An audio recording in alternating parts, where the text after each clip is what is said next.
Hey everyone. Thanks for joining me for another week of Bible study online. I know everybody must be getting a little bit tired of videos and Zoom meetings and online lessons, and believe me, I'm getting tired of it too. But I do strongly believe that God is still present with us anytime that we come together, even if we're coming together at different times and places through videos. I think God is active in these times that we have to study Scripture with one another. You know, in the early church, the first Christians actually used technology to stay connected with their churches too. And they called this technology letters. I know letters don't seem like a new fancy technology, but back in the first century when the New Testament was written, writing letters was actually really new and fancy and this thing that not everybody was able to do because it was this cutting edge technology. In fact, letter writing was so rare that it would have cost the Apostle Paul the equivalent of over $2,000 just to write one of his letters.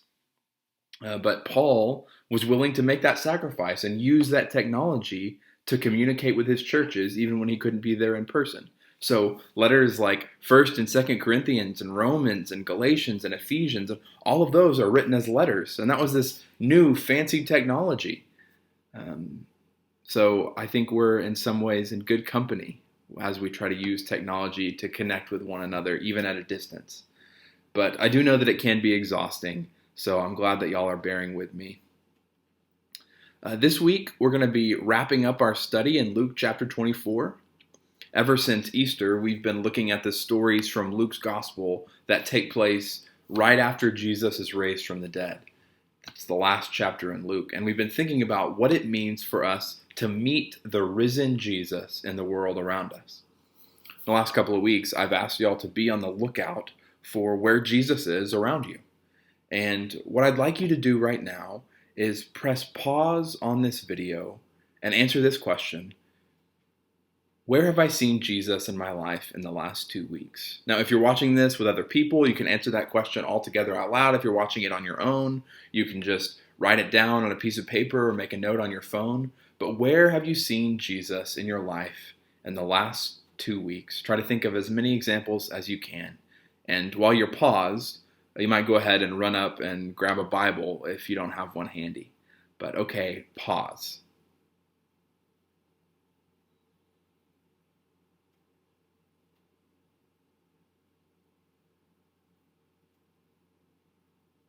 Unpause. Thanks for taking a minute to do that. Hope it was a good reminder of ways you've seen God in the last couple of weeks. We're going to continue talking about how we might meet the risen Jesus in the world around us. And to do that, we're going to turn back to Luke 24. Last week, we ended our study in verse 27. And Jesus had been walking with two of his disciples on the road from Jerusalem to Emmaus. But these disciples didn't recognize Jesus. And we talked about how sometimes we're too focused on what we want God to do that we don't notice what God is actually doing right in our midst. We miss Jesus even when he's right next to us because we're too distracted. And we're going to pick this story up in verse 28, right near the end of this walk to Emmaus. Luke 24, verse 28. As they approached the village to which they were going, Jesus continued on as if he were going further. But they urged him strongly, "Stay with us, for it is nearly evening. The day is almost over." So he went in to stay with them. When he was at the table with them, he took bread, gave thanks, broke it, and began to give it to them. Then their eyes were opened, and they recognized him, and he disappeared from their sight. And they asked each other, "Were not our hearts burning within us while he talked with us on the road and opened the scriptures to us?" They got up and returned at once to Jerusalem. There they found the 11 and those with them assembled together, and saying, "It is true, the Lord is risen and has appeared to Simon." Then the two told what had happened on the road, and how Jesus was recognized by them when he broke the bread. Okay, so these disciples who have been walking with Jesus and haven't recognized him invite him into their home. And like good hosts, they offer him a meal. They think he's just a stranger that they met on the road. And Jesus sits down, and he gives thanks, and he breaks the bread. And the text tells us in verse 31, Then their eyes were opened and they recognized him. So the question that we have to ask is, how could these disciples walk this whole road all day long with Jesus and not recognize him? But then as soon as he gives thanks and breaks the bread, they do. Well, first, I think it is possible that this is some sort of miraculous intervention by God, that God actually prevented these disciples from recognizing Jesus and then at this moment revealed it to them. And this is miraculous. God was reaching into the world and doing this. And that might be true, but even if it is true, we have to wonder, why would God wait until this moment? And I think that when the text says their eyes were opened, that it doesn't mean that God had to reach in and miraculously open their eyes. It's just a way of saying that now they could see something that previously they couldn't see. I'm sure we've all had opportunities and times in our lives when we've just missed something. There's been something that we hadn't realized, and all of a sudden it just comes to us. It's an epiphany. It's a light bulb moment, right? And you might say, my eyes were opened and I realized this thing that I had never noticed before. And that's what happens for these disciples.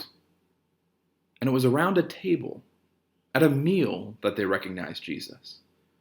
And I think this is because, for Luke, tables and meals are extremely important. There are 10 different stories of Jesus eating meals with people in Luke's gospel. And there's even more examples of Jesus gathering with people where there was probably a meal present, but the text doesn't tell us about it. And 5 of these stories aren't in any other gospel. They're only in Luke. They're not in Matthew or Mark or John. And that tells us that Luke thinks meals are extremely important. And I think the reason is very simple, and it's shown to us here in our text. Jesus reveals himself around tables. Now, I know you might say, Joel, Jesus is everywhere. What do you mean he reveals himself around tables? He reveals himself everywhere. We've just talked about all these different places in our lives that we've seen Jesus this week. And that's true. It's absolutely true.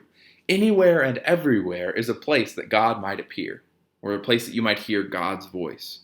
But I believe that there are certain places, certain circumstances, certain things we can do that will put us in a better position to meet Christ. Think of it like this. Imagine that the phone lines are all down and you can't call anyone, you don't know where your parents are, so you start looking for them because you're a little freaked out, right? Where are you going to look first? Well, you'd probably start at your house, or maybe at their work, or maybe then you might try their favorite restaurants or the places they like to hang out. You'd look in the places that you've seen them before, right? That's where they'd most likely to be. And sure, they could be in some random place that you've never even heard of. That's possible, but that's not where you're going to start looking. And the same is true when we're looking to meet Jesus.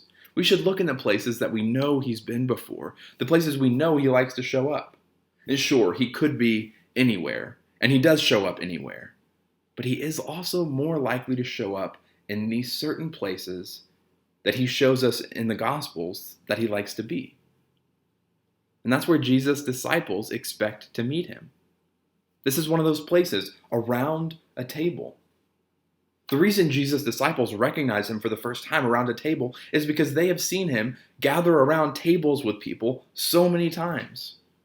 They've seen him give thanks and break the loaves and the fish and feed the 5,000. They've seen him sit down at tables with Pharisees and with tax collectors and with sinners. They've seen him break bread and say, "This is my body," and pour a cup and say, "This is my blood," when he instituted the Lord's Supper.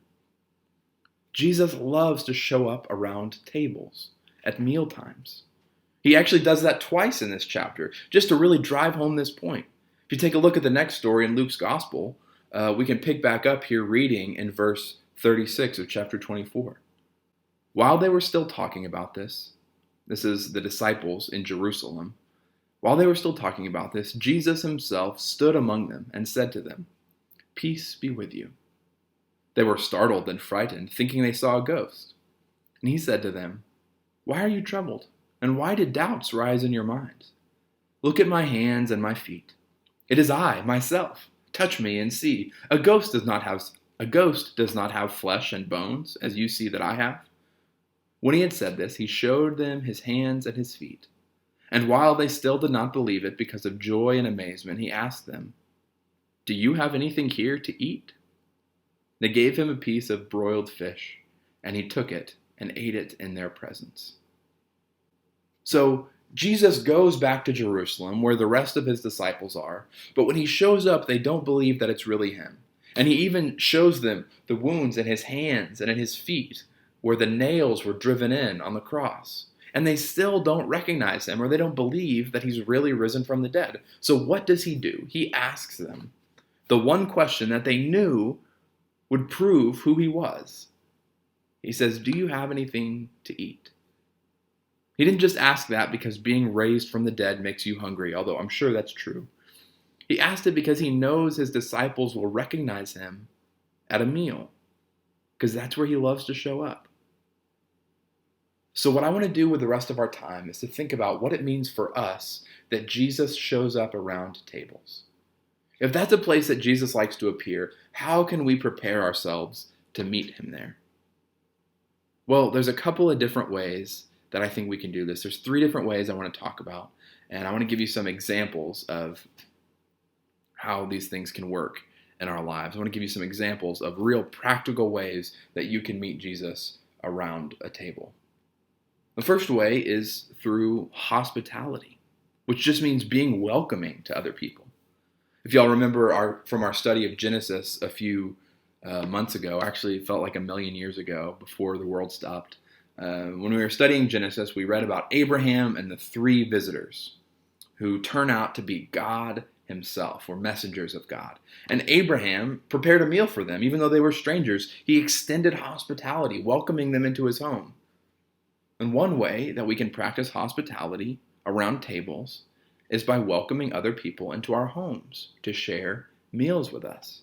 You can welcome somebody into your house. Let them come in and say hello, give them a big hug, and you guys can sit down for a meal together. Actually, no, you can't do that right now. Sorry.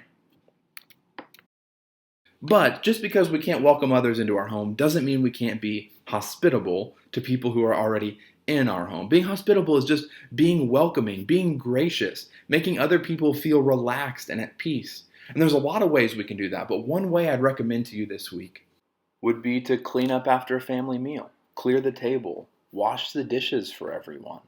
Maybe let your dog get involved. Let them clean the dishes some if they want. That's a great way to get the dishes extra clean. And while you're doing that, let the other people in your family just rest. Let them relax. Maybe let them take a nap in the hammock or just lay out on the couch and watch a TV show. That's a great way to bless them. When you do that, Jesus is going to show up through you. And he's going to be a blessing through you to those people who have some extra time to rest. That's a practice of hospitality. Another way that we can meet Jesus around tables is by offering someone to share a meal with us. Normally, this might look like taking food to somebody who needs it, or inviting somebody to go out to eat with you and paying for their meal. And of course, these are things that are much harder to do this week. So a way you might invite somebody to share a meal with you this week was by volunteering to cook, or at least to help cook a meal for your family. Not only can cooking be a ton of fun, it actually gives you a chance to learn a useful skill, and most importantly, it's a way that you can represent Jesus to the people in your family. It's a simple act of kindness, and it's a way to meet people's most basic need for food, for survival. And Jesus does this when he feeds the 5,000. And you might not perform any miracles, but you can imitate Jesus and bless your family's day by preparing a meal. The bonus points if you try to make something that you've never made before. That could be a lot of fun. Another way that we can meet Jesus around a table is by intentionally having meals with people that we don't see very often. And you could do this by getting in your car and driving to a restaurant or to somebody's house and going to meet them and have an intentional meal and conversation with them. No, we can't do that right now, sadly. But there are other ways to eat meals with people we don't see very often. You could set aside a time to have a virtual dinner with a friend or family member. You guys could both get your meals and sit down and put on FaceTime and eat together. That's a great way to catch up and to build some fun, unique memories. And I believe that if you do that and you're intentional about it and you make that a meaningful time, that Jesus may very well show up in that conversation. And he may bless each of your lives through one another. Lastly, and maybe most importantly, I recommend trying this week to sit down to as many meals together as a family as you can. Sit down as many times as you can to eat a meal together. I know some of you already do that every single day, maybe multiple times a day, and that's excellent. But sometimes it's easy to start kind of operating on our own schedules, and our schedules don't match up properly, and we forget to take time to just sit down and eat together. But students, tell your parents that this week you want to make some special family meal times that you can all sit down together, or as many of you as can, and have an intentional time of conversation and fellowship and eating. I'm pretty confident that if we're intentional about sitting down together, Jesus is going to show up in our conversations. And he's going to help us bond with one another. He's going to help us talk about how things are going in our lives, help us take care of each other. And there's something really special about meal times that makes Jesus want to show up there. And if we can keep an eye out for him, I think that this week could be the week that he reveals himself to us around the table. So thanks for joining me today. I hope you have a great week, and I hope that all of you are able to encounter the risen Christ in your life. As always, please stay in touch, and please let us know how we can be praying for you. We love you guys and miss you. Hope you have a great week.